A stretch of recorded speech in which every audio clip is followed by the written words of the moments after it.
in collaborazione con Gruppo ENA. Dal secolo scorso, la nostra passione sono i clienti. Suentu, vini nuovi da terre antiche. Richiedi al tuo negoziante di fiducia i prodotti del mercato agroalimentare della Sardegna. Con Remosa, l'energia green del futuro è di casa. Grafiche Ghiani, l'esperienza di una vita, l'innovazione più avanzata. SE Trand, settore ecologia, dal 1979 al servizio dell'ambiente in Sardegna.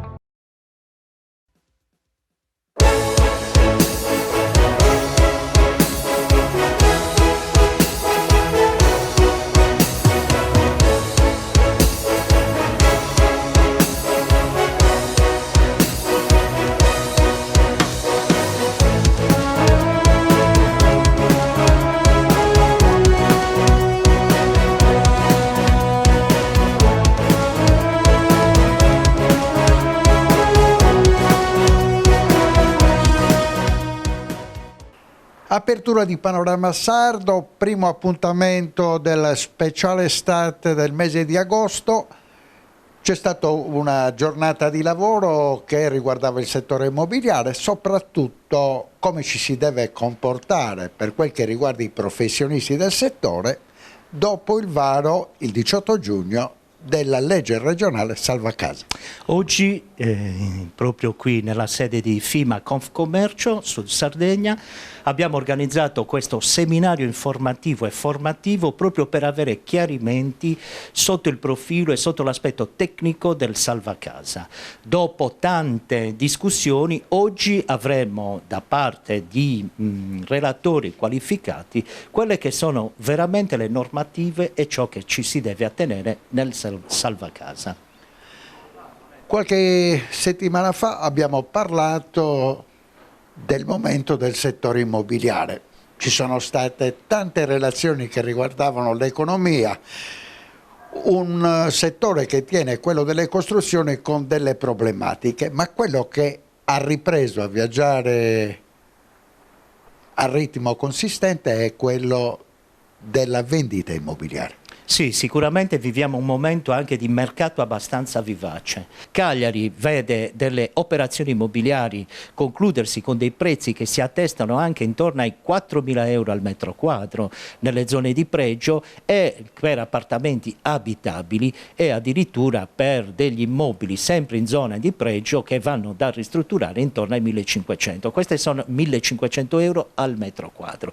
Diciamo che queste sono le medie dei prezzi che applichiamo nelle zone di pregio. Poi è chiaro che Cagliari è vasta, Cagliari è divisa in zone e Cagliari ha quelle zone più pregiate e meno pregiate, però devo dire che Cagliari sotto tutti i punti di vista viene ricercata in tutte le zone, senza distinzione.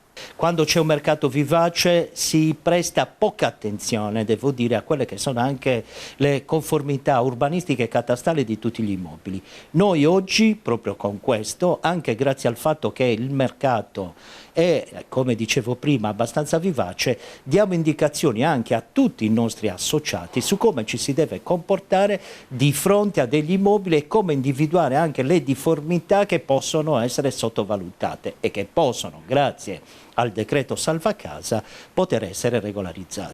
Presidente Mainas, quante volte vi accade nel momento in cui avviene la compravendita che il cliente, l'acquirente, domandi come può e fino a che punto può intervenire sull'immobile? Beh, allora, tieni conto di una cosa, Valerio, che oggi chiudiamo un grandissimo accordo con un importante studio tecnico per lo stato legittimo dell'immobile, per il certificato dello stato legittimo dell'immobile, che è un certificato che è dichiarato dal tecnico abilitato, ti dice la conformità dell'immobile e quindi evita qualunque problematica da parte dell'acquirente e anche del venditore, che si sente sollevato da qualunque situazione, da qualunque sorpresa possa emergere durante la trattativa. E questa è una novità perché fino ad oggi era il notaio a dover garantire la conformità. No, attenzione, anche il notaio faceva dichiarare le parti e fa dichiarare le parti e consiglia alle parti di rivolgersi a un tecnico abilitato per poter verificare la conformità urbanistica e catastale. Noi adesso, anche a seguito delle ultime disposizioni di legge, perché il notariato della penisola, laddove si deve stipulare un atto notarile, ti chiede il certificato dello stato legittimo dell'immobile. Noi oggi con FIMA Cagliari e con questo importante studio tecnico stiamo chiudendo questo accordo in modo tale da eliminare la classica dicitura che in questo momento i notai indicano nell'atto e fare in modo che la compravendita sia pulita e sia a posto sotto il profilo urbanistico e catastale al 100%. Quando è che Cagliari riaprirà le porte ai giovani che vogliono comprare un immobile?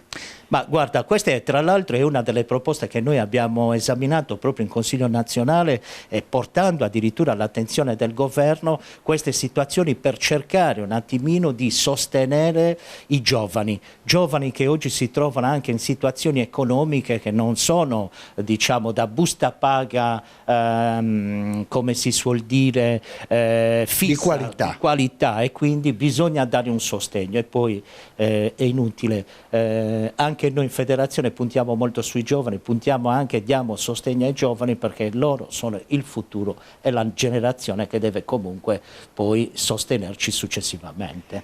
Ma anche il ripopolamento delle metropoli che oggi sono diventate meta dei turisti e molto meno di chi vorrebbe risiederci. È un argomento che abbiamo trattato anche in altre sedi e anche con altri tuoi colleghi. Purtroppo, è vero, Cagliari città turistica, perché Cagliari ormai è diventata grande città turistica, però effettivamente abbiamo pochi residenti che possano usufruire dei servizi e di tutte quelle strutture che vanno messe a disposizione.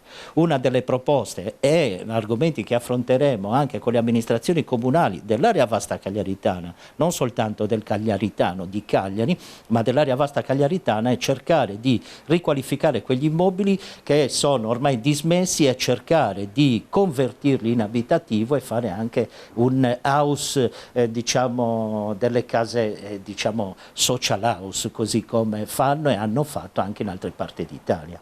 L'isola è attenzionata, passatemi il termine, dal mercato estero, dall'emigrato che vuole tornare qua in Sardegna e riabbracciare i propri cari e continuare a vivere proprio l'età pensionabile, ma non solo il nostro sardo emigrato, ma tutte quelle persone che hanno capito che qua in Sardegna c'è una qualità della vita che non trovi da tutte le altre parti. Qualità della vita, belle persone genuine e condizioni climatiche che vanno bene a tutti. E quindi anche il costo della vita è relativamente basso rispetto ad altre parti. E quindi diciamo che la Sardegna è meta privilegiata da parte sia del nostro emigrato, ma anche da parte di altri clienti che vogliono venire a vivere in Sardegna e a trascorrere il resto della loro vita.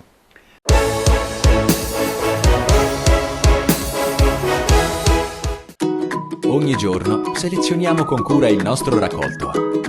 Il meglio del territorio, da sempre garanzia di qualità. Ma è proprio quando le luci si accendono e il mercato si anima che tutto prende vita. Dalla terra alla tavola in meno di 12 ore. Frutta e verdura dal sapore autentico, come in un mosaico di freschezza e genuinità. E per chi apprezza i sapori esotici, un'ampia scelta di frutti tropicali selezionati. I have to praise you like I should.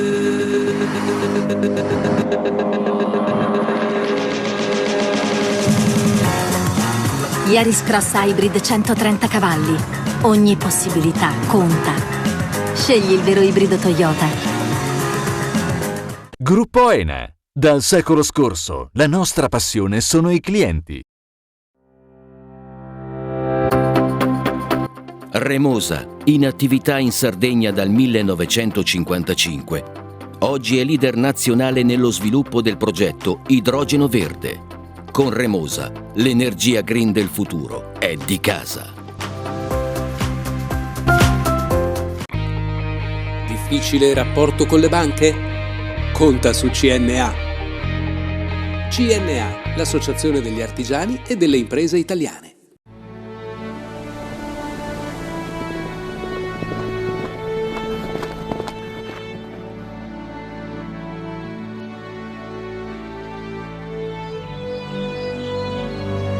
Nel cuore della Sardegna esiste un luogo dove natura e bellezza si incontrano. È qui che nascono i vini della cantina Suentu. Suentu, vini nuovi da terre antiche. Fai impresa, la fai bene, meriti credito. Le garanzie diventano importanti. Il fondo di garanzia agevola il tuo accesso al credito. Se una banca ti presta denaro, hai garanzia a prima richiesta. Se ottieni 100, la garanzia copre fino a 80. La maggior parte delle garanzie è gratis. Il dettaglio sul sito spheres.it. Siamo la più grande industria tipografica della Sardegna. Dall'81 stampiamo tutte le tirature, su tutti i supporti e con le tecnologie più avanzate del settore, garantendoti elevatissima qualità e la più totale dedizione e cura. Grafiche Ghiani, l'esperienza di una vita, l'innovazione più avanzata. Setrand, settore ecologia. Mettiamo a disposizione la nostra struttura organizzativa fornendo un valido supporto per la gestione dei rifiuti speciali pericolosi e non pericolosi. Grazie agli impianti innovativi e al costante sviluppo tecnico recuperiamo oltre il 70% dei rifiuti da noi gestiti. Dal 1979 al servizio dell'ambiente in Sardegna.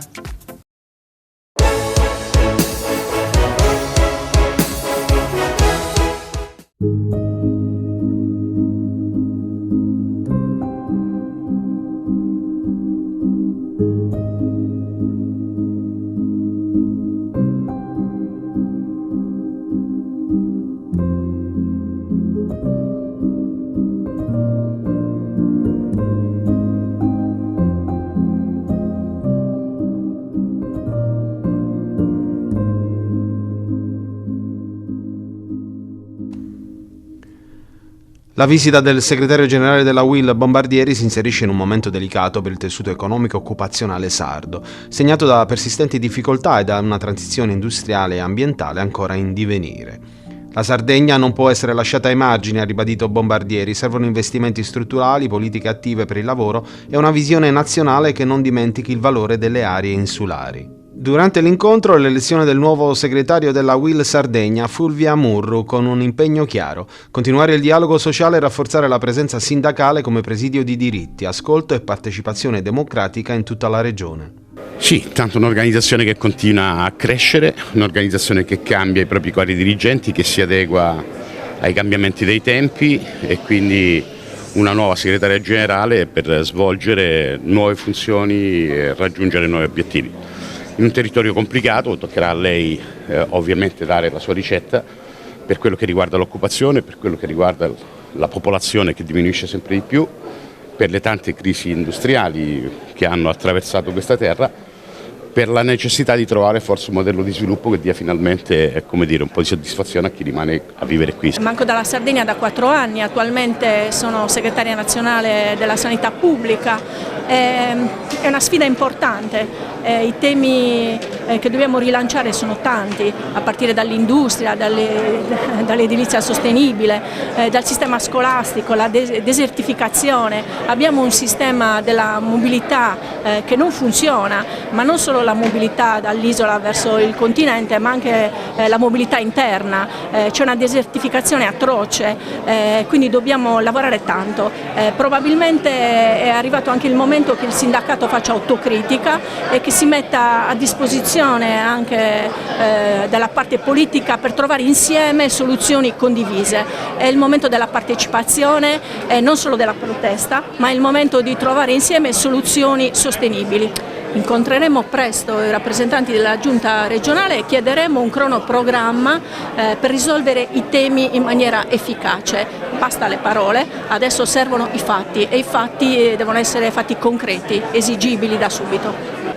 Subito vanno affrontati il tema della sanità, perché abbiamo un sistema sanitario e sociale in Sardegna che purtroppo non funziona, non si dà risposte alle cittadine e cittadini sardi, si continua a non investire sul territorio, è sotto gli occhi di tutti le lunghe liste d'attesa che ci sono, ospedali pieni, bisogna investire per finalmente dare ai sardi un sistema sanitario e sociale che meritano.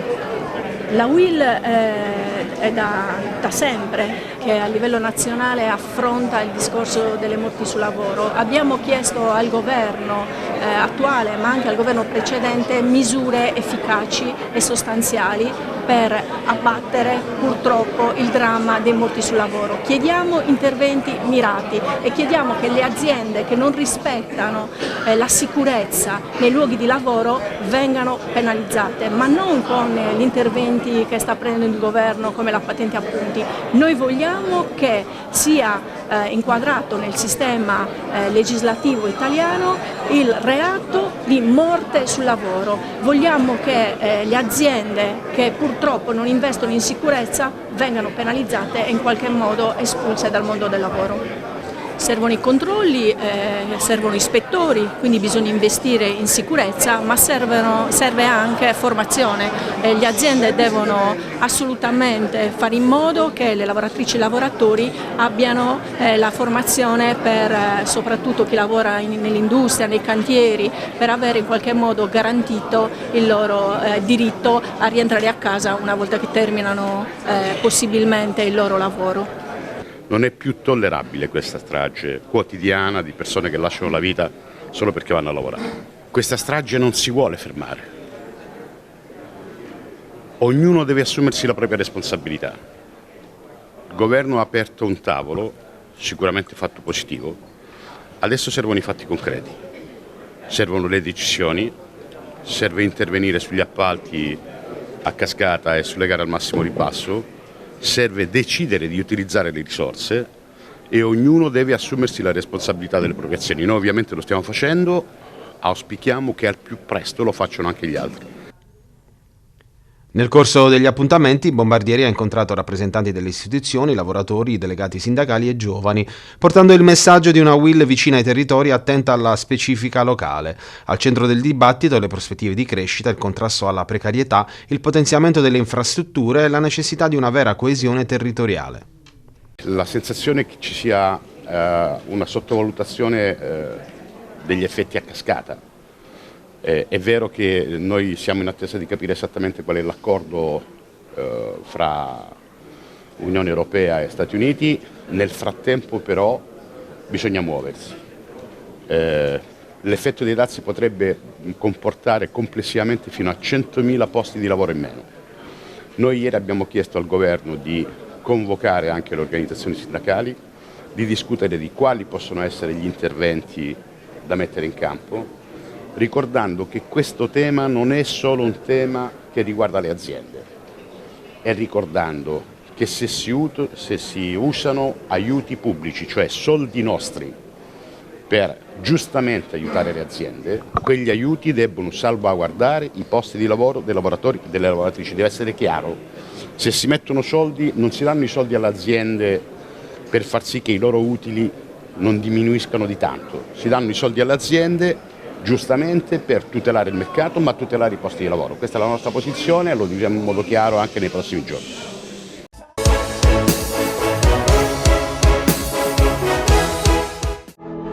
Nessuno vive i propri sogni come te. Nessuno affronta la strada così, anche quando una strada non c'è. Nessuno sfida così intensamente i propri limiti. Nessuno ama così tanto la polvere. Nessuna è come S-Cross Hybrid. Suzuki S-Cross Hybrid. Next Level SUV. Gruppo ENE. Dal secolo scorso, la nostra passione sono i clienti.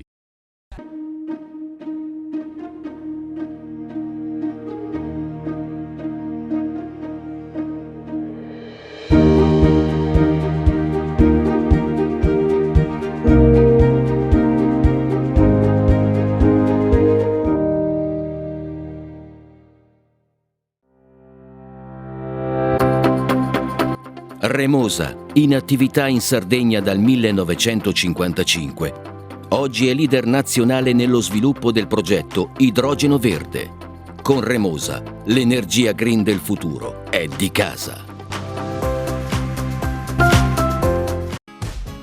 Fai impresa, la fai bene, meriti credito. Non c'è solo il credito bancario. Con i mini bond e le cambiali finanziarie coperti dal fondo di garanzia, i tuoi progetti trovano nuovi investitori che credono in te. Contatta Spheres. Ogni giorno selezioniamo con cura il nostro raccolto.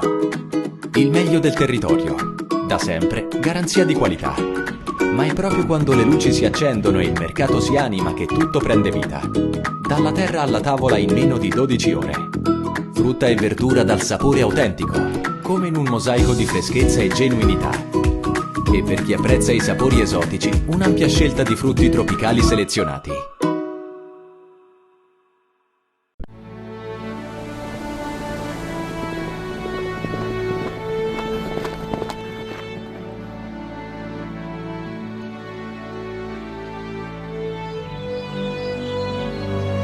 Nel cuore della Sardegna esiste un luogo dove natura e bellezza si incontrano. È qui che nascono i vini della cantina Suentu.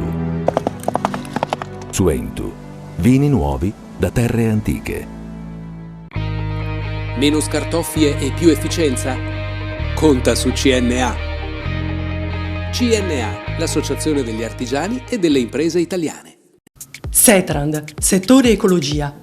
Siamo in grado di attivare il servizio di pronto intervento ecologico in caso di emergenza e con potenziale contaminazione delle matrici ambientali. Forti delle nostre competenze e dei nostri mezzi, realizziamo bonifiche di siti inquinati anche da amianto. Dal 1979 al servizio dell'ambiente in Sardegna.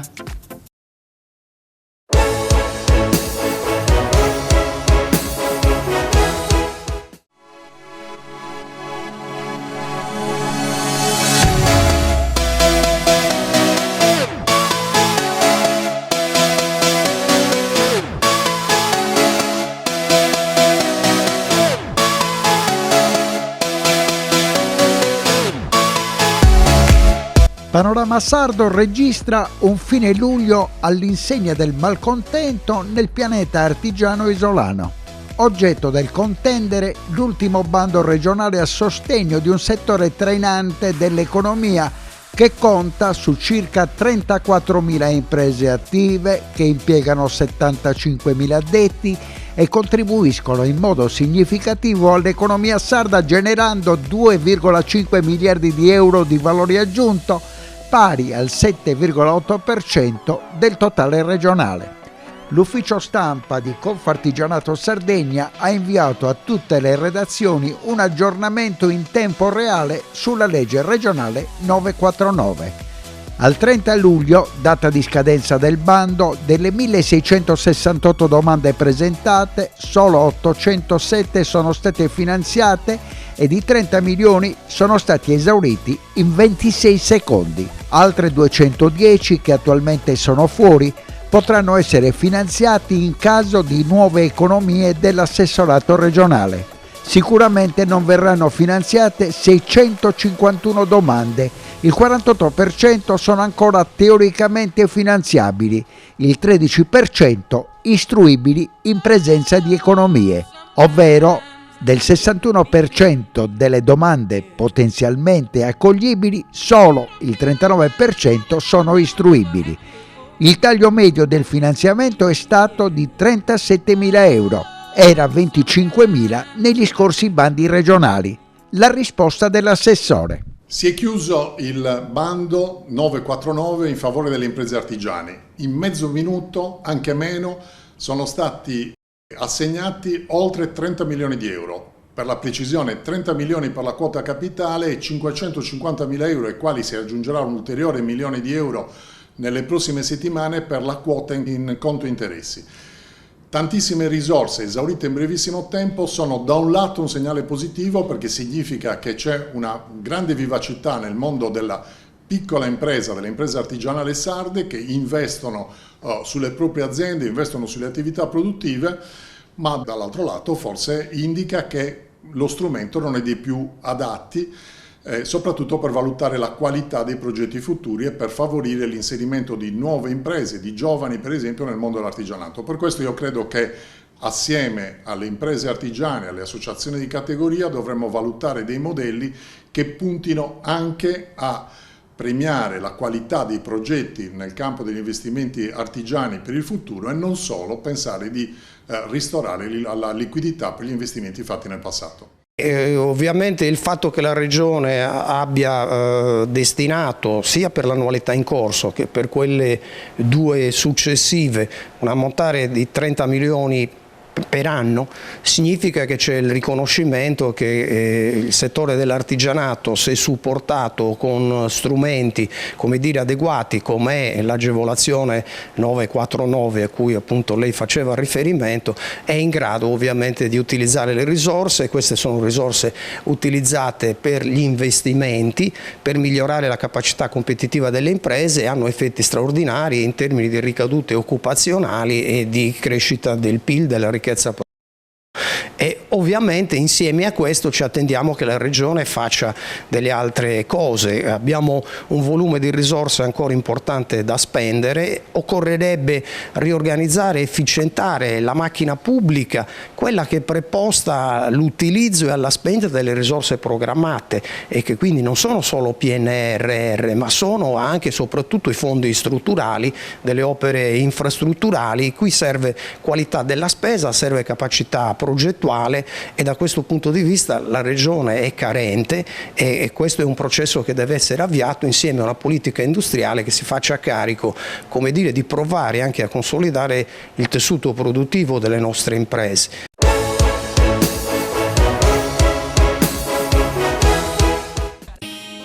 Siamo la più grande industria tipografica della Sardegna. Dall'81 stampiamo tutte le tirature, su tutti i supporti e con le tecnologie più avanzate del settore, garantendoti elevatissima qualità e la più totale dedizione e cura. Grafiche Ghiani, l'esperienza di una vita, l'innovazione più avanzata.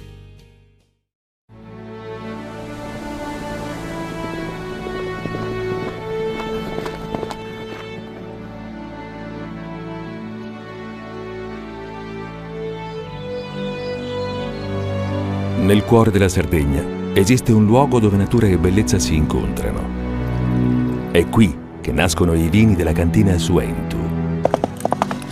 Suentu, vini nuovi da terre antiche. Nessuno lotta per la tua impresa? Conta su CNA. CNA, l'associazione degli artigiani e delle imprese italiane. Remosa, in attività in Sardegna dal 1955.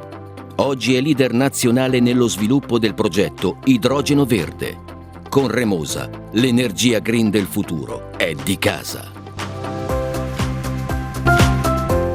Fai impresa, la fai bene, meriti credito. Le garanzie diventano importanti. Il fondo di garanzia agevola il tuo accesso al credito. Se una banca ti presta denaro, hai garanzia a prima richiesta. Se ottieni 100, la garanzia copre fino a 80. La maggior parte delle garanzie è gratis. I dettagli sul sito sfirso.it.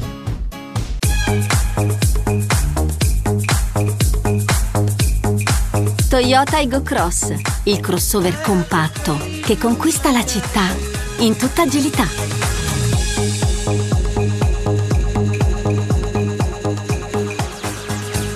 Resta connesso al tuo stile con Toyota Aygo Cross.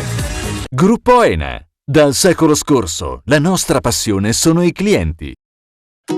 Ogni giorno selezioniamo con cura il nostro raccolto. Il meglio del territorio. Da sempre, garanzia di qualità. Ma è proprio quando le luci si accendono e il mercato si anima che tutto prende vita. Dalla terra alla tavola in meno di 12 ore. Frutta e verdura dal sapore autentico, come in un mosaico di freschezza e genuinità. E per chi apprezza i sapori esotici, un'ampia scelta di frutti tropicali selezionati.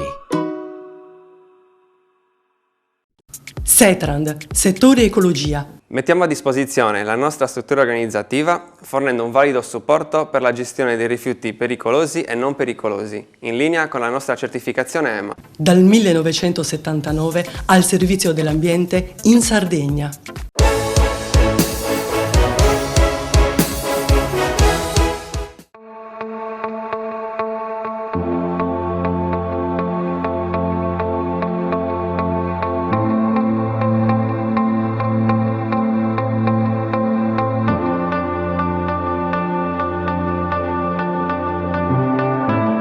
Anche quest'estate il Mare di Cagliari si fa teatro di parole, incontri e riflessioni. Fino al 31 luglio, ogni giovedì dalle 20 alle 22, è tornato Libramare, il festival di poesia, letteratura e cultura sociale, giunto alla sua 8ª edizione. Alla prima fermata del Poeto, di fronte alla Sella del Diavolo, Libramare ha invitato cittadini, turisti appassionati a 8 serate gratuite in cui la poesia ha incontrato il sociale, l'ambiente e le fragilità, trasformando la lettura in un gesto di bellezza e cittadinanza attiva. Il festival è stato ideato e organizzato dalla cooperativa sociale Golfo degli Angeli insieme alla Scuola Popolare di Poesia Ismirionis con il contributo del Comune di Cagliari. La direzione artistica è stata affidata al poeta Gianni Mascia, voce storica della poesia civile sarda, mentre a condurre gli incontri è stata la giornalista Alessandra Dari, accompagnata dalla musica di Mauro Dedoni. La progettazione e l'organizzazione delle serate, con particolare attenzione al terzo settore, è stata curata da Ornella Donini. Protagonisti degli incontri sono stati poeti, scrittori e realtà impegnate nel volontariato e nella difesa dell'ambiente, per un festival che ha fatto della parola un ponte verso l'inclusione, il dialogo e la partecipazione. Ma Libramare non si ferma all'estate. A settembre prenderanno il via i laboratori di scrittura poetica e creativa per bambini e giovani, condotti dalla poetessa Rita Carta nei centri giovanili e nelle scuole, in collaborazione con le associazioni del territorio.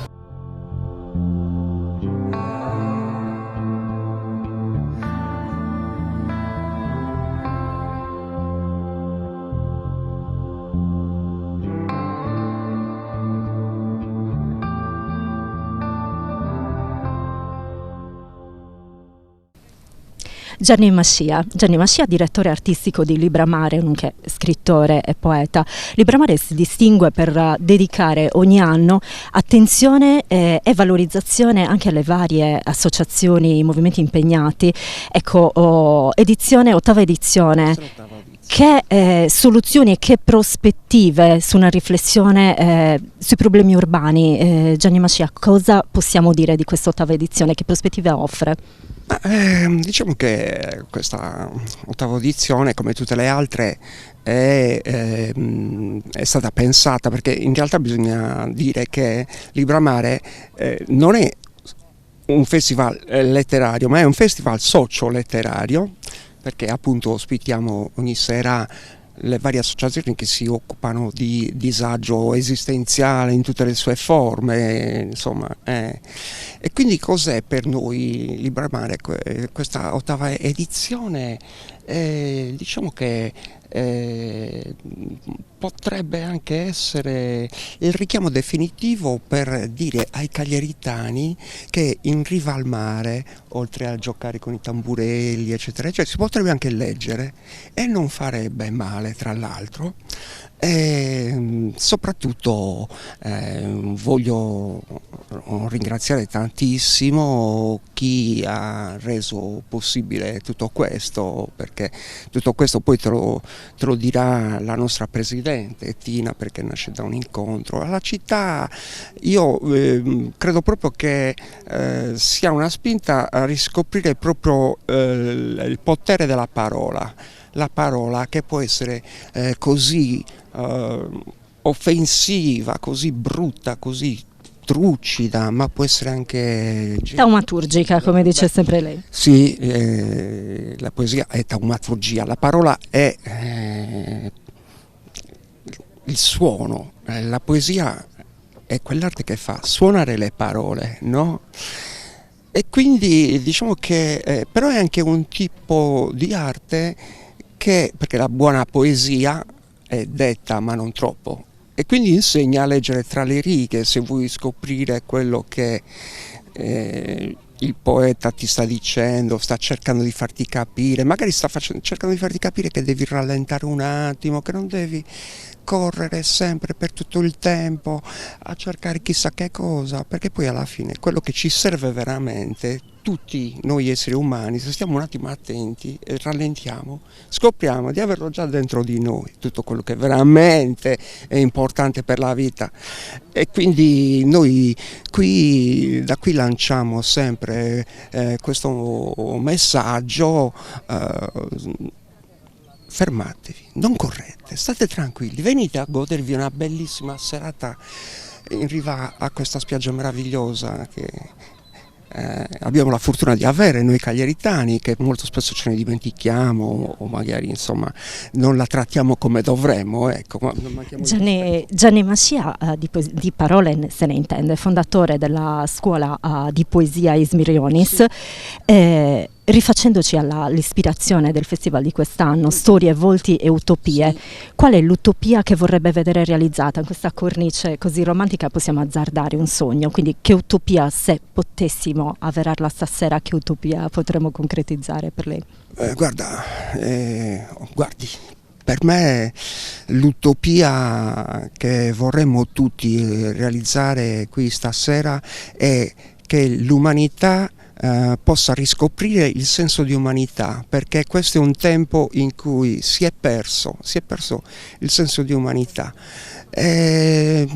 Conta solo la prepotenza, perché vediamo a livello geopolitico tutto quello che accade, no? Chi fa la voce più grossa sembrerebbe, poi alla fine bisogna anche vedere come vanno a finire le cose. Da qui parte un messaggio di pace, ovviamente. La poesia è pace, riflessione, contemplazione, è vita, ma la vita deve essere bella, non può esserlo se siamo in guerra l'uno contro l'altro, perché anche lei avrà visto girando per Cagliari la gente come sia fuori di testa, perché si vede dalle strade, da come guida la gente purtroppo, e non è un fenomeno solo cagliaritano. Quindi al termine dei lavori di quest'anno possiamo lanciare un messaggio di responsabilità.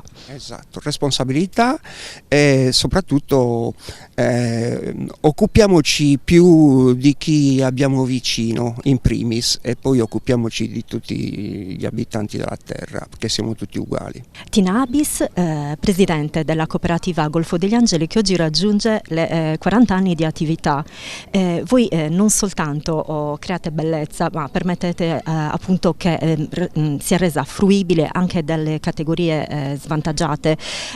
Potrebbe parlarci di più del progetto di inclusività lavorativa, addirittura delle categorie di persone in stato di fragilità?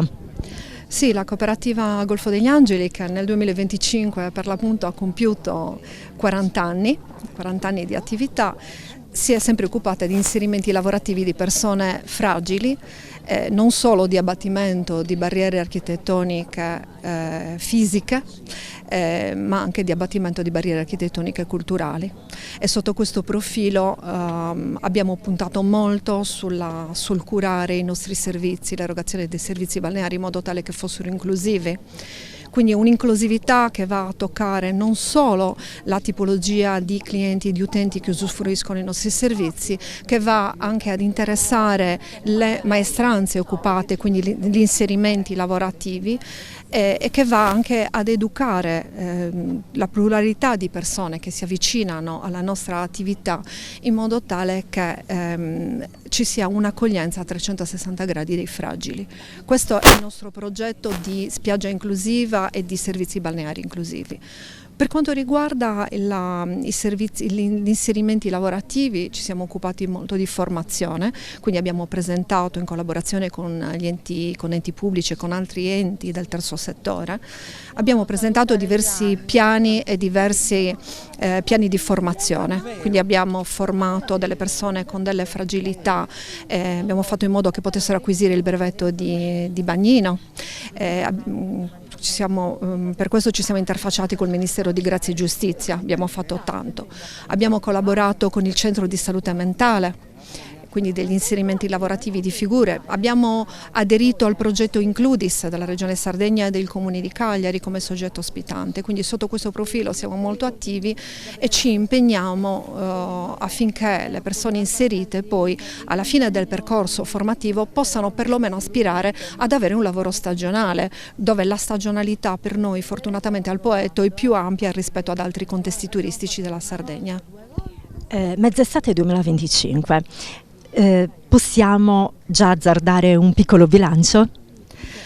Ma dipende, stiamo parlando di numeri, perché se vogliamo parlare di numeri, fortunatamente la nostra cooperativa ha un suo fatturato consolidato, che dovuto soprattutto ad una politica di fidelizzazione della clientela molto, molto accurata.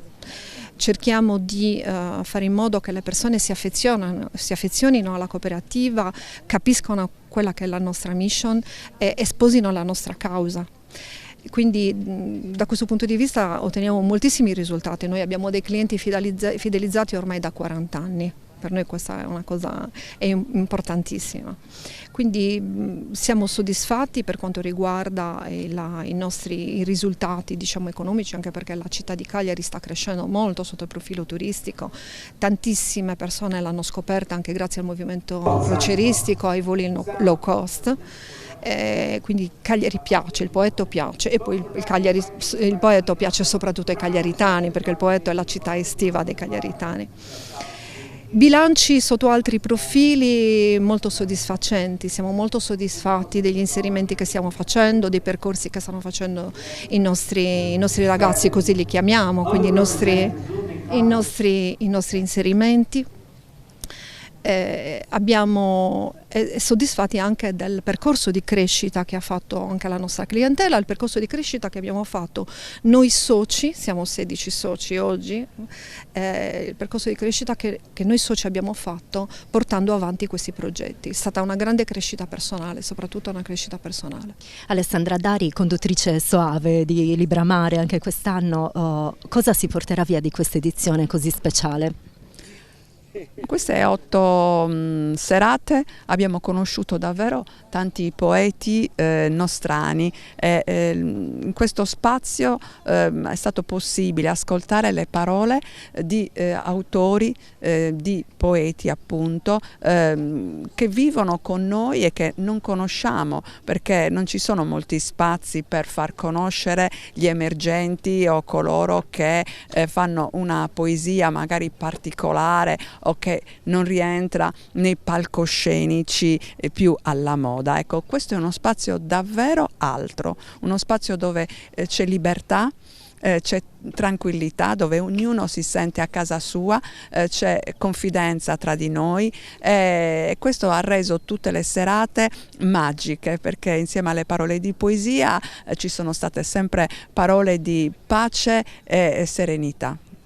Voi avete tenuto compagnia fino alla mezz'estate al popolo cagliaritano e non solo, dando anche la voce, come si diceva, alle varie associazioni impegnate nel sociale. Ecco, che voci sono emerse quest'anno? Che emergenze sono emerse nel particolare, Alessandra? Beh, per esempio una in particolare che mi è piaciuta tantissimo è dell'Associazione Nazionale Mutilati e Invalidi Civili, quindi l'ANMIC. Ha sottolineato un problema emergente che è quello della mancanza di accessibilità digitale per moltissime persone che non riescono più a rapportarsi alle pubbliche amministrazioni perché non hanno capacità e competenze digitali. Quindi per esempio l'ANMIC sta facendo un lavoro nelle periferie, nei piccoli centri, per aiutare le persone a risolvere dei semplici problemi, che può essere un appuntamento con l'INPS, un appuntamento per un documento, perché non tutti sono pratici di SPID, pratici di QR code, e quindi sta emergendo questa grande difficoltà. E quest'anno abbiamo detto anche questo qui al Libramare, che c'è questo problema e va risolto, e ci sono associazioni che se lo sono posti il problema. Tra i momenti più attesi il ricordo di Antonello Lai, uomo giornalista di visione che ha saputo intrecciare memoria, paesaggio e parola scritta, restituendo al mare e alla comunità uno spazio di riflessione e di bellezza. Oggi il suo ricordo ci accompagna come una bussola. Libramare prosegue anche grazie al suo nome, per tenere viva quella scintilla di identità e appartenenza che Antonello ha saputo accendere in ciascuno di noi. Un altro momento intenso è stata la proiezione del video storico sul Golfo degli Angeli degli anni 90, che attraverso immagini d'epoca ha donato al pubblico frammenti di vita, ricordi e trasformazione di uno degli angoli più suggestivi dell'isola, un'occasione per scoprire l'identità costiera e riflettere sul cambiamento culturale e ambientale del territorio.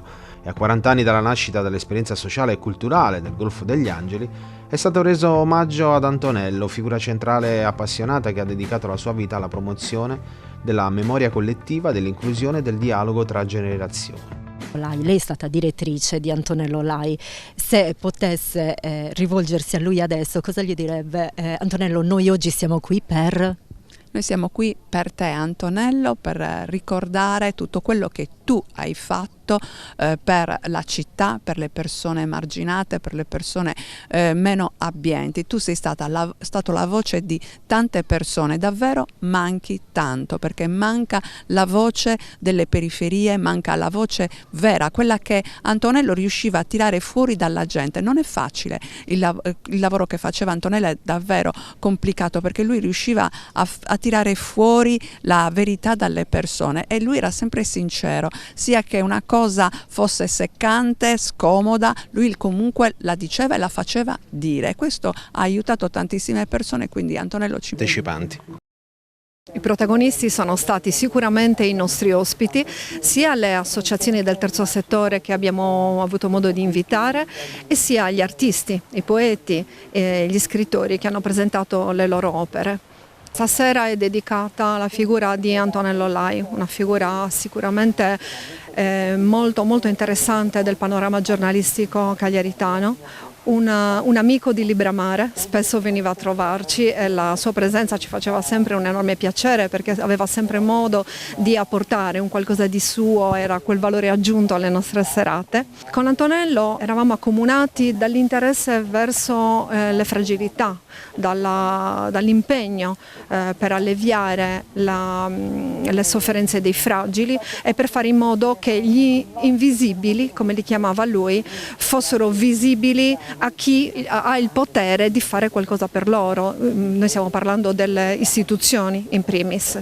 Inoltre la proiezione del video storico del Golfo degli Angeli degli anni 90, che attraverso immagini d'epoca ha donato al pubblico frammenti di vita, ricordi e trasformazione di uno degli angoli più suggestivi della Sardegna. Un'occasione per riscoprire l'identità costiera e riflettere sul cambiamento culturale e ambientale del territorio. La cooperativa Golfo degli Angeli nasce a febbraio del 1985 e stasera proietteremo un cortometraggio delle registe Marilisa Piga e Nicoletta Nesler, un cortometraggio ambientato nel 1995, agli inizi del nostro impegno per l'abbattimento delle barriere architettoniche. Stasera tra l'altro abbiamo ospiti vecchi soci della cooperativa e anche i protagonisti di quel cortometraggio.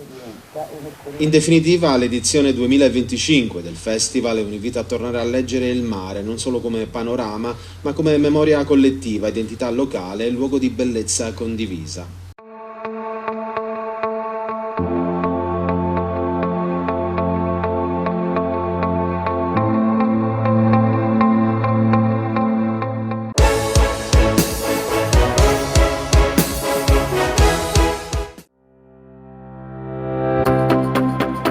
Remosa, in attività in Sardegna dal 1955, oggi è leader nazionale nello sviluppo del progetto Idrogeno Verde. Con Remosa, l'energia green del futuro è di casa. Ogni giorno selezioniamo con cura il nostro raccolto. Il meglio del territorio, da sempre garanzia di qualità. Ma è proprio quando le luci si accendono e il mercato si anima che tutto prende vita. Dalla terra alla tavola in meno di 12 ore. Frutta e verdura dal sapore autentico, come in un mosaico di freschezza e genuinità. E per chi apprezza i sapori esotici, un'ampia scelta di frutti tropicali selezionati. Accendi nuova Swift Hybrid. Cedi alle tentazioni. Muoviti con stile. Alza il volume delle emozioni. E non rinunciare a nulla. Guarda al futuro. E non fermarti mai. Nuova Suzuki Swift Hybrid. Gruppo Ene. Dal secolo scorso, la nostra passione sono i clienti. Siamo la più grande industria tipografica della Sardegna. Dall'81 stampiamo tutte le tirature, su tutti i supporti e con le tecnologie più avanzate del settore, garantendoti elevatissima qualità e la più totale dedizione e cura. Grafiche Ghiani, l'esperienza di una vita, l'innovazione più avanzata.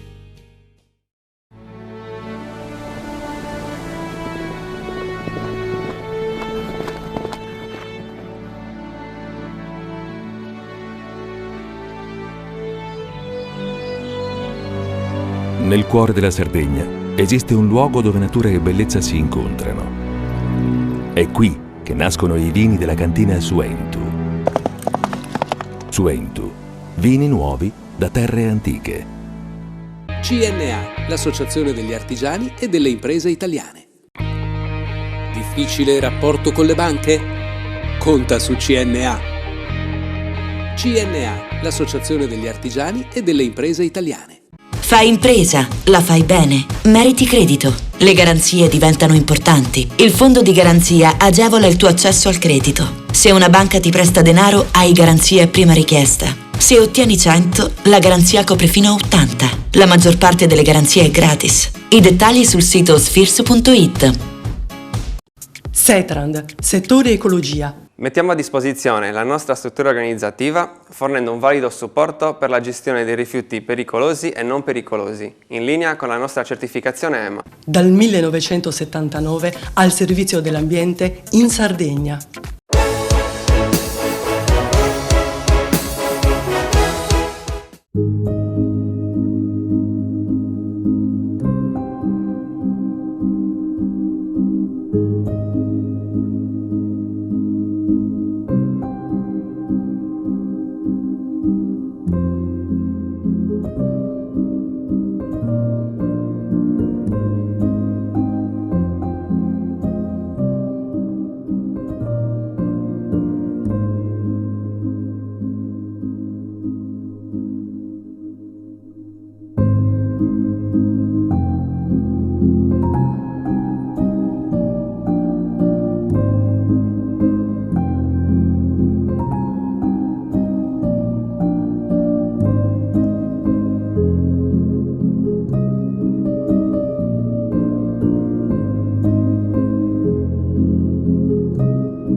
La Sardegna è tra le regioni più colpite dal fenomeno degli incendi estivi. Secondo le stime ufficiali della regione, tra il 1971 e il 2003 si sono verificati una media di 3.372 incendi all'anno, con le fiamme che hanno distrutto almeno 13.000 ettari di vegetazione.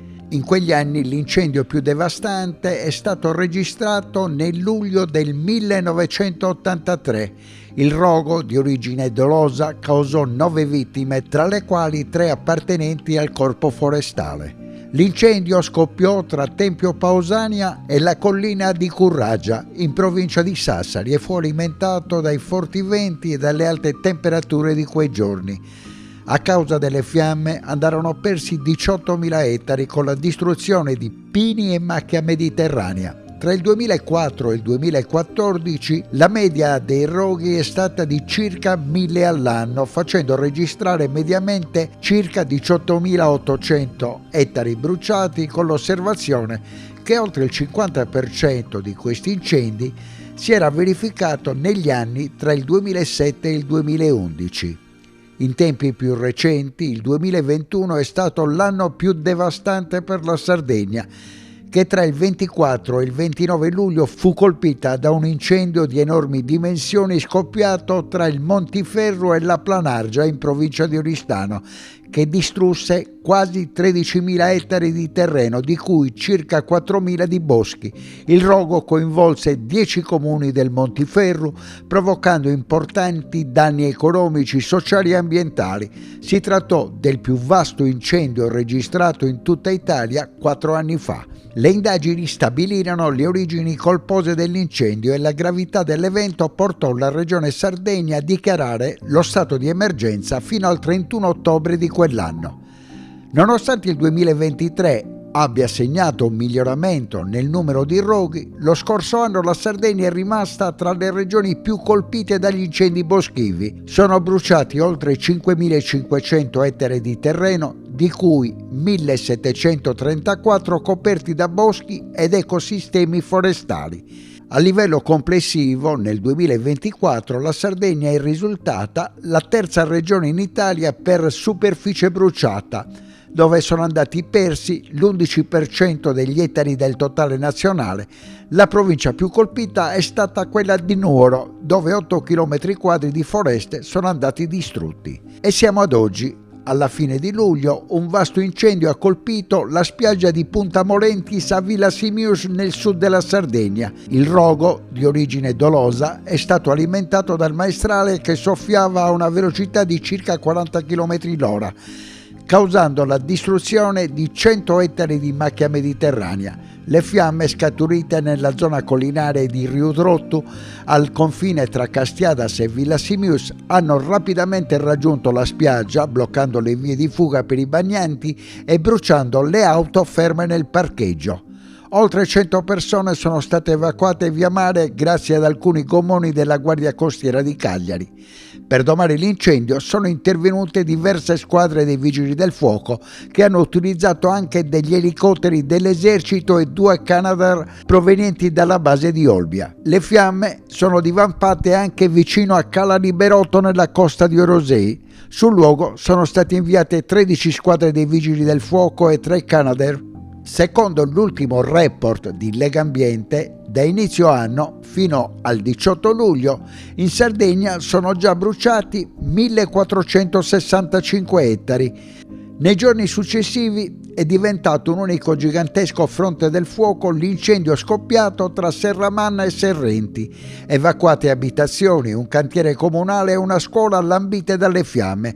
Le operazioni di spegnimento sono state coordinate dal personale della stazione del Corpo Forestale di Salluri, coadiuvato dal personale a bordo degli elicotteri provenienti dalle basi di Villassalto e Pula. Sul posto sono intervenuti i volontari di Sasperati e i Vigili del Fuoco di Cagliari. Un altro evento è stato registrato tra Codrongiano, Sploaghe e Osilo. Qui un allevatore è rimasto ferito mentre lottava contro le fiamme per salvare l'azienda e i suoi animali. È impossibile che lo stesso giorno arrivi un incendio da nord, uno da ovest, uno da nord-est. Sono 3 incendi. Come fai a pensare che siano partiti lo stesso giorno? E guarda caso, il giorno è ventoso. C'è un vento propizio per loro, per questi che vogliono fare questa cosa. E certo che, ma non lo dico al 100%, ma è quasi sicuramente così. Cioè, ho visto la famiglia molto abbattuta. Cioè, specialmente questo figlio che ha visto realmente dall'inizio la cosa. A me mi è stata... Però quando sono venuto qui non ci si vedeva l'uno dall'altro, mi ha capito? Il fumo era nero. Io sono venuto con il furgone, ma non potevo andare avanti. Infatti questi signori, questi che spegnevano il fuoco, mi facevano retrocedere. Mi dicevano vada via, mi spingevano. Perché in effetti non era roba per restare lì davanti non ci facevo niente secondo loro, cioè un po' avevano anche ragione. Glielo dico sinceramente, quell'impressione che basta per dire cavoli, tutta questa roba mi sta cadendo addosso dopo tanti sacrifici che abbiamo fatto per portare avanti questa azienda. Certamente credo che dobbiamo farci un esame di coscienza, perché pare che gli incendi in Sardegna siano dolosi al 60-70% e questo è una vergogna che dobbiamo cercare di estirpare all'interno delle nostre comunità, della nostra società civile. Io direi che ci dobbiamo davvero vergognare del fatto che cadano queste cose. Non so se questo sia un incendio doloso, visto che c'era molto vento e può darsi anche che insomma, è scattato in tante parti della Sardegna. Certo è che dobbiamo migliorare sulla prevenzione, migliorare sui tempi di intervento. Non è più pensabile che ora qui siamo a Serramanna, che un incendio arrivi alle porte del paese, che distrugga un intero comparto produttivo come questo delle serre in cui ci troviamo adesso, ma prima eravamo nel parcheggio dei mezzi comunali, ha distrutto i beni del comune. Quindi un incendio è arrivato in paese, ma nel 2025 possiamo pensare che un incendio, perché c'è vento, arrivi davvero dentro le nostre case o dentro le nostre attività produttive. È una vergogna. Una vergogna. Dobbiamo fare in modo che con lo Stato e la Regione concordi una serie di interventi più forti. Ad esempio i Canadair non devono partire solo da Olbia, non dipende solo dalla regione, anche dalla regione ma dallo Stato, devono partire anche da Decimo, anche da Cagliari e magari qua a Serramanna a Villacido sarebbero arrivati non in un'ora e qualche minuto ma in 15 minuti.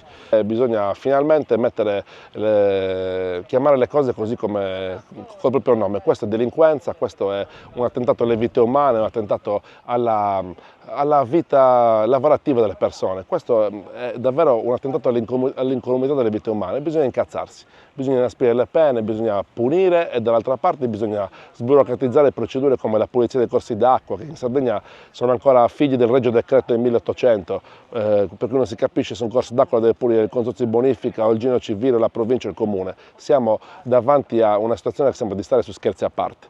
Quindi si sburocratizzare, la politica faccia la sua parte, ma soprattutto le pene devono essere inasprite per questi delinquenti bastardi che fanno queste cose qua. La Sardegna anche quest'anno ha fatto il piano antincendi, l'ha fatto per tempo, sta incrementando le aree dove vengono posizionati gli elicotteri per poter poi essere più vicini ai territori dove eventualmente accadono gli incendi, sta creando un sistema di protezione civile molto più stretto, individuando 47 aree strategiche che sono molto attrezzate e che consentiranno un intervento molto più rapido e quindi lo spegnimento degli incendi in maniera non immediata ma comunque la più stretta possibile. Oggi stiamo facendo il sopralluogo, poco fa c'era anche l'assessora, i danni sono ingenti, le imprese dovranno essere sicuramente ristorate, attendiamo che vi sia una quantificazione dei danni e l'obiettivo primario è quello comunque di continuare con la prevenzione, l'azione che in questi anni, in quest'ultimo anno si sta incentivando, non basta, non basterà mai, quindi non bisogna mai abbassare la guardia. Si sta cercando di suddividere i territori in maniera da poter essere più incisivi nell'azione di prevenzione e anche quando accadono gli incendi nell'intervento vero e proprio. Quello che è successo in questi giorni a Serramanna, a Villacidro, è un danno molto grande. La fortuna è che non ci sono state vittime, ma bisogna davvero attivare tutte le azioni necessarie per evitare che questo tipo di azioni vengano messe in campo e soprattutto un'azione di intervento immediato come si sta già facendo. La professionalizzazione di chi si occupa di questi interventi è tanta, ma evidentemente ciò non è ancora sufficiente. Fatto sta che sono troppe queste situazioni e troppo pochi i colpevoli che vengono individuati e puniti. Bisogna rafforzare sicuramente la capacità di indagine ed essere conseguenti una volta che i colpevoli vengono individuati. A volte sono leggerezze, altre volte come questa e come anche a Villa Simius si rischiano vite umane, si rischiano stragi, non c'è da andarci leggeri. Cerchiamo di dosare al meglio le persone, i mezzi, in generale le forze che ci sono. Serramanna ha una compagnia barracellare che si dà un grande affare, ha un'organizzazione di volontari di protezione civile che ugualmente si danno un grande affare. C'è bisogno che queste vengano sempre rafforzate, sostenute, perché svolgono un ruolo cruciale. In situazioni come questa ovviamente bisogna sempre fare delle scelte, bisogna scegliere in quali zone intervenire prima, dare priorità alle vite, quindi alle abitazioni da evacuare come quella dove siamo in questo momento, dove c'erano 2 nuclei familiari che non si erano resi conto della situazione. E in secondo piano mettere le proprietà, i beni e gli oggetti, quelli si ricomprano, le vite sono più importanti. Sicuramente il patrimonio pubblico ha subito danni molto rilevanti e i privati allo stesso modo. Adesso continuiamo a fare queste verifiche e confidiamo che ci sia supporto da parte delle istituzioni. Sardegna brucia, ci troviamo purtroppo in una situazione molto gravosa. Questi giorni sono stati veramente giorni di fuoco serio. Noi non dobbiamo fare nient'altro che ragionare e incidere sulla prevenzione. sulla prevenzione e soprattutto avere la possibilità di poter intervenire nel più breve tempo possibile, ma avere un sistema organizzativo che sia sempre più incisivo e soprattutto che si possa intervenire nel più breve tempo possibile. Dal punto di vista adesso della Regione Sardegna, adesso sono stati attivati gli ambiti territoriali della protezione civile che praticamente danno la possibilità di poter intervenire e di poter avere nei territori dei centri di coordinamento e soprattutto per quanto riguarda la protezione civile in corrispondenza con il Corpo Forestale dello Stato e Forestas. La Regione Sardegna in questo periodo sta attivando, sono già stati attivati i concorsi per quanto riguarda l'incremento dei lavoratori per Forestas,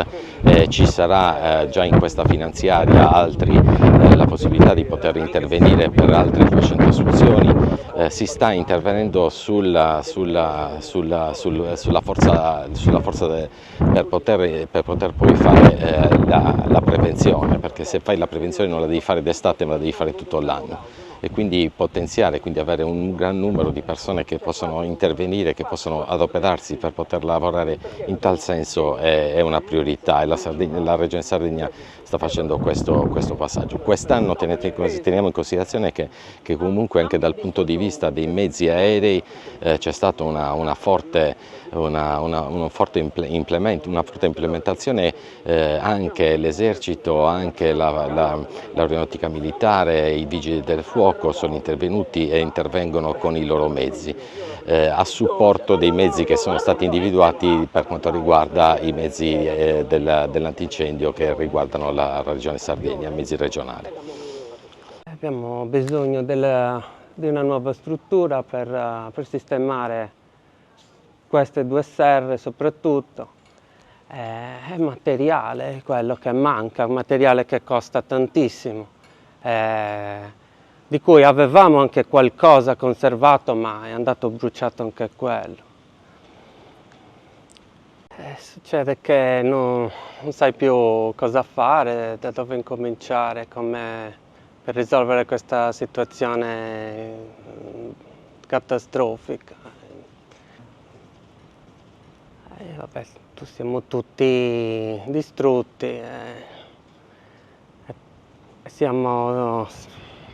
pensiamo come poter migliorare questa situazione attuale, come reagire soprattutto.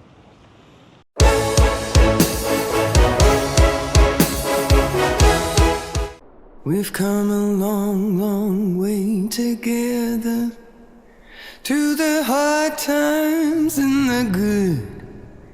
I have to celebrate you, baby. I have to praise you like I should. You're so rare, you're so fine. I'm so glad that you're mine. Gruppo Ene. Dal secolo scorso, la nostra passione sono i clienti.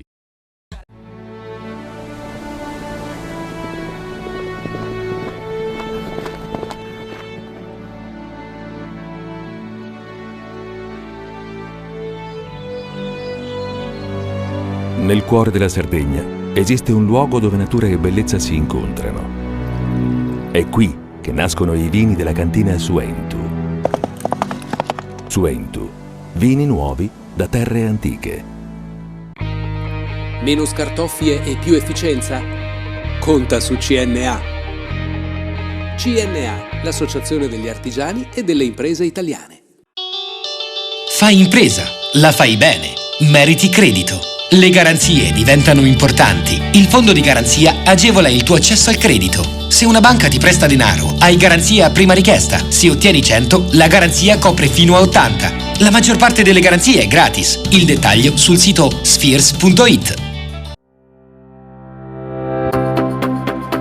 Remosa, in attività in Sardegna dal 1955. Oggi è leader nazionale nello sviluppo del progetto Idrogeno Verde. Con Remosa, l'energia green del futuro è di casa. Ogni giorno selezioniamo con cura il nostro raccolto. Il meglio del territorio, da sempre garanzia di qualità. Ma è proprio quando le luci si accendono e il mercato si anima che tutto prende vita. Dalla terra alla tavola in meno di 12 ore. Frutta e verdura dal sapore autentico, come in un mosaico di freschezza e genuinità. E per chi apprezza i sapori esotici, un'ampia scelta di frutti tropicali selezionati. Siamo la più grande industria tipografica della Sardegna. Dall'81 stampiamo tutte le tirature, su tutti i supporti e con le tecnologie più avanzate del settore, garantendoti elevatissima qualità e la più totale dedizione e cura. Grafiche Ghiani, l'esperienza di una vita, l'innovazione più avanzata. Setrand, settore ecologia. Forti delle nostre competenze e dei nostri mezzi, realizziamo bonifiche di siti inquinati anche da amianto. Mettiamo a disposizione la nostra struttura organizzativa fornendo un valido supporto per la gestione dei rifiuti pericolosi e non pericolosi, in linea con la nostra certificazione EMA. Dal 1979 al servizio dell'ambiente in Sardegna.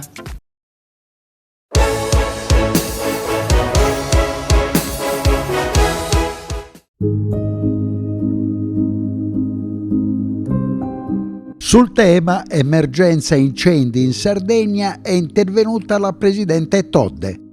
Comprendiamo il dolore delle comunità colpite e non intendiamo minimizzare nulla. Dal primo giorno del nostro insediamento abbiamo lavorato senza sosta per rafforzare il sistema antincendio, mettendo in campo ogni risorsa e ogni strumento disponibile. E poi ha illustrato nel dettaglio le misure adottate e gli investimenti realizzati in poco più di un anno di legislatura. Con l'assessorato della difesa dell'ambiente, il corpo forestale e la protezione civile regionale, ha proseguito la Presidente, abbiamo agito su più fronti in modo strutturale e progressivo, con delibere, programmazione strategica, fondi europei e nazionali, nuove tecnologie, formazione, sensibilizzazione e pianificazione anticipata.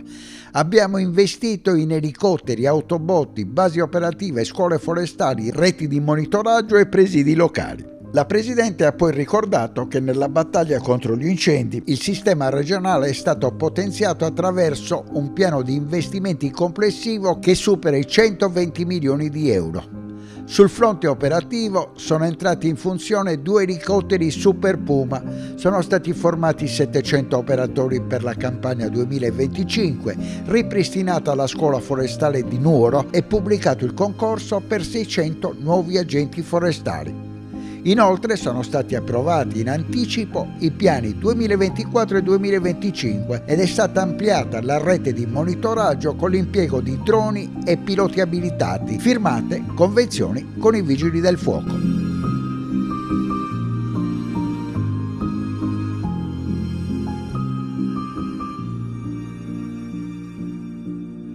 Abbiamo affrontato quindi la questione degli incendi nella regione Sardegna come massimo rischio che di fatto noi stiamo vivendo come regione, con la logica della pianificazione, della prevenzione e con la logica soprattutto di fare un piano ben strutturato.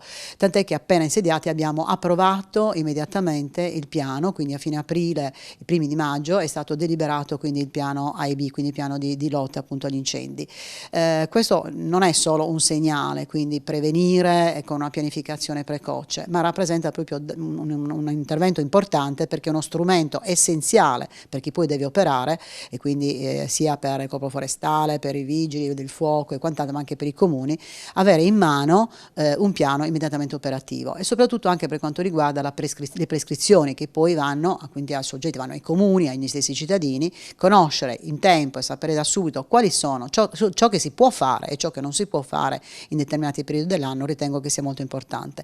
Abbiamo investito sicuramente moltissimo anche per quanto riguarda il potenziamento delle forze, per cui Foresta, delle forze che poi lavorano a terra, per cui Forestas finalmente abbiamo sbloccato le assunzioni e appunto che appunto entro la fine di agosto entreranno insomma a lavorare 500 e passa persone. Questo ci consentirà naturalmente di potenziare quella che è il controllo a terra, ma soprattutto di potenziare anche le azioni di prevenzione che devono essere fatte in tempo di pace, quindi in periodo appunto invernale. Ancora abbiamo sicuramente potenziato la nostra flotta, quindi potenziamento a terra, ma potenziamento anche per quanto riguarda i mezzi aerei. L'anno scorso abbiamo iniziato veramente con la possibilità, forse avevamo 4, se non sbaglio, quando ci siamo insediati erano certi 4 elicotteri. Oggi abbiamo 10 mezzi, 10 elicotteri, di questi 2 sono Super Puma e gli altri elicotteri leggeri. Abbiamo i 3 Canadair che comunque sono stati messi in campo, quindi dal governo nella sede sempre dell'aeroporto di Olbia, ma soprattutto abbiamo ancora investito per il potenziamento dell'acquisto di mezzi che vengono dati da Forestat. Abbiamo investito per 14 milioni di euro, se non sbaglio, con la precedente finanziaria. Abbiamo investito anche per diciamo ristrutturare delle basi degli elicotteri, quindi non solo per le convenzioni con le compagnie, ma anche per rendere più idonee le basi, in particolare appunto le basi di Anela, Fenosu, San Cosimo e Villassalto, con un importo di 150.000 euro. Ancora abbiamo messo a disposizione dei sistemi innovativi per il controllo, quindi per la prevenzione, il controllo sempre della prevenzione degli incendi e il controllo del territorio. In particolare 84 droni sono già a disposizione quindi del Corpo Forestale, 18 sono a disposizione della Protezione Civile. Che cosa rappresentano questi droni? Rappresentano un sistema nuovo, un sistema moderno, una tecnologia che ci consente di intervenire nella prevenzione, ma per esempio in caso di incendio, in fase di bonifica, questi strumenti possono essere dotati di sensori particolari in grado di verificare se in quell'area precisa c'è una temperatura particolarmente alta, e quindi lì la ripartenza dell'incendio può essere più facile, quindi intervenire precocemente. Insieme a queste azioni abbiamo lavorato anche naturalmente sulla formazione degli operatori. Abbiamo attivato numerose interventi, numerose simulazioni, importantissima la simulazione Modex che ci ha visto coinvolti a livello internazionale con altri paesi europei, proprio per migliorare le nostre capacità nell'affrontare questa grande emergenza. Abbiamo potenziato sicuramente il Corpo Forestale stanziando delle risorse per la progressione ai professionali e per gli straordinari per questi operatori. Abbiamo avviato il bando per i nuovi agenti che è stato pubblicato proprio di recente, i giorni scorsi, e per quanto riguarda i fondi, in particolare i fondi FSC, abbiamo investito 64 milioni di euro per rinnovare la flotta dei mezzi appunto antincendio, per modernizzare i sistemi informativi. Parliamo quindi a questo punto di droni, ma parliamo anche di altri sistemi tecnologici che ci consentono naturalmente di fare delle azioni di previsione della diffusione degli incendi.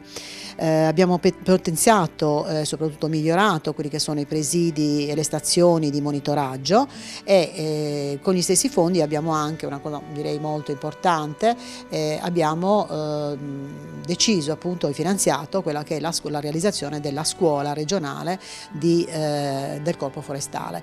Abbiamo anche deliberato quindi l'avvio della scuola di protezione civile, che lavoreranno in maniera sinergica, proprio perché la formazione è fondamentale per poter affrontare questo tipo di problematica. Formazione a tutto campo, che riguarda non solo gli operatori naturalmente istituzionali, ma riguarda anche i volontari, che sono parte integrante di questa grande squadra, e anche i cittadini, perché una scuola di formazione può avere anche una sua funzione nelle scuole, e quindi per educare il cittadino nell'affrontare meglio questo grande rischio che corre quotidianamente. Direi che comunque la lotta agli incendi non è la lotta di un singolo, ma rappresenta veramente un vero e proprio lavoro di squadra, e all'interno di questa squadra ci siamo tutti. Io dico sempre che i cittadini sono i primi soldati che devono difendere il proprio territorio.